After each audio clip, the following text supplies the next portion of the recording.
अच्छा तो दोस्तों अब ब्रेक ले लेते हैं। सबने बहुत ही अच्छा किया, आइए।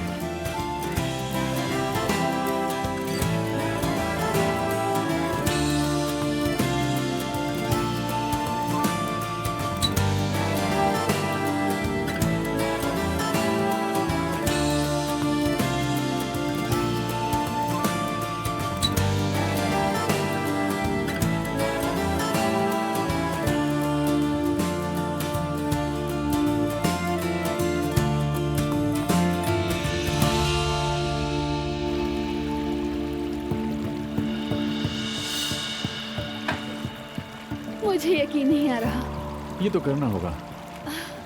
आप यहाँ? अगर कहो तो मैं चला जाता हूँ। नहीं नहीं, मैंने तो ऐसे ही कह दिया। आओ।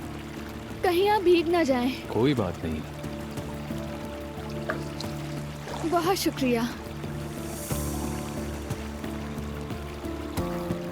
कहीं ठंड ना लग जाए।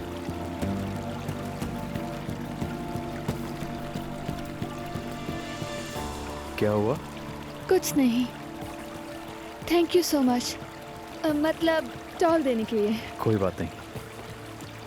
तो मतलब यहाँ किसी खास काम से आए हैं? नहीं, बस तुम्हें देखने आया हूँ। क्या करूं, इंतजार ही नहीं हुआ, इसलिए मैं दौड़ता हुआ चला आया। आज लास्ट डे है ना? लास्ट डे है। ठीक है, फिर तो हमारे पास शाम तक का वक्त है। कुछ खाने चलते हैं। जरूर चलते हैं। तुम चेंज कर लो, मैं वेट करता हूँ। ठीक है, तो फिर मैं चेंज कर कर आती हूँ, फिर हम चलते हैं।